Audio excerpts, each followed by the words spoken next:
आज हम सब उस दिन को याद कर रहे हैं जब भारत ने अपने भविष्य का रास्ता खुद तय किया था। 26 नवंबर, संविधान दिवस। इस महान संविधान के शिल्पकार भीमराव अंबेडकर, जिन्होंने सदियों की असमानता, अन्याय और भेदभाव से लड़ते हुए एक ऐसा दस्तावेज बनाया जिसमें हर इंसान बराबर है, जहां किसी की जाति, धर्म, भाषा, जन्म किसी की तकदीर तय नहीं करती। तय करता है सिर्फ उसका अधिकार और उसका संविधान। आज का दिन सिर्फ एक उत्सव नहीं है, ये एक याद दिलाने वाला दिन है कि भारत की ताकत उसके संविधान में है। मैं उन सभी लोगों को भी शुभकामनाएं देना चाहता हूँ जो शायद आज भी संविधान के मूल्यों, बराबरी, न्याय और स्वतंत्रता को पूरी तरह नहीं समझ पाए हैं, क्योंकि उम्मीद हमेशा रहती है कि एक दिन हर भारतीय हम और वो से ऊपर उठकर we the people of India की भावना को अपनाएगा। संविधान दिवस हमें सिखाता है कि देश तभी आगे बढ़ता है जब हर नागरिक आगे बढ़े, और यही बाबा साहेब अम्बेडकर का सपना था। तो आइए आज के दिन हम सिर्फ संविधान को याद न करें, बल्कि ये वादा करें कि हम इसे जिएंगे, निभाएंगे और इसकी रक्षा करेंगे। संविधान दिवस की हार्दिक शुभकामनाएं।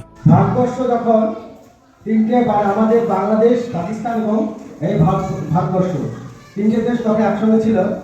তখন ভারতবর্ষের বিভিন্ন জেলা কি করে, কোনো একটা ধরো যদি কেউ মানুষ একটা মার্ডার করে তাহলে কি হয়, তার জন্য যে কি হয়, তার প্রথম বিচার হয়, তাই তো? বিচার হলে তার জেল হয়, যায় ফাঁসি হয়। তাহলে এটা কি হয়, এটা সংবিধান। কোন সংবিধান? ভারতের এরকম অনেকগুলো ল আছে বা আইন আছে, সেই আইনগুলো কি হয় আগে থেকে তৈরি হয়। সেই তৈরি ছিল কবে? 1949 সালের আজকের দিনে। একেই বলছি আমরা কি সংবিধান দিবস। এই সংবিধান দিবসটা আমাদের কি জন্য হয়েছিল? আমাদের দেশের মানুষের শৃঙ্খলাবদ্ধ, শৃঙ্খলা পরায়ণ এবং কি হয় যেন মানুষ উচ্ছৃঙ্খল হয়ে না যায়, এরকম বিভিন্ন পরিস্থিতি যেন সামাল দিতে পারে, তার জন্য যেন বিচার সভা, আচার আদালত, মানুষের পরিস্থিতি সবাই ঠিক থাকে, এই পরিস্থিতিকে কেন্দ্র করে আমাদের এই সংবিধান তৈরি হয়েছে। সেই সংবিধানে দিয়েছে আমাদের যেমন কিছু ছিল আইন আদালত তৈরি হয়েছিল, তারপরে আইনসভা, নির্বাহ বিভাগ এবং বিচার বিভাগ, এই তিনটি বিভাগ নিয়ে আমাদের এই সংবিধান চালু হয়েছে। এই সংবিধানের প্রথম কে লিখে জানো? তার নাম ছিল, তোমার এরকম পড়েছো, বি.আর. আম্বেদকর। তোমরা জন্মদিন পালন করেছো?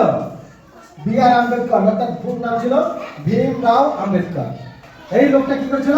প্রথম সংবিধানের খসড়া তৈরি করেছিল। তখন কি ছিল, আমাদের যেমন মন্ত্রিসভা গঠন হয়, দেখেছ? মন্ত্রিসভা কি হয়? প্রধানমন্ত্রী, খাদ্যমন্ত্রী, তারপরে পরিবেশ মন্ত্রী, তারপরে ক্রীড়ামন্ত্রী, সাফাই মন্ত্রী, এই যে মন্ত্রী তৈরি হয়। তাহলে কি হয়, প্রথমে একটা প্রধানমন্ত্রী তৈরি হবে।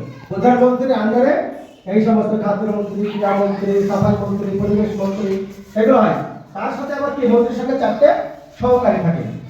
তেমনি প্রত্যেকটা বিভাগে কিভাবে তৈরি হবে না হবে সেই খসড়া কিন্তু সেই আজকের দিনটায় প্রথম তৈরি হয়েছিল।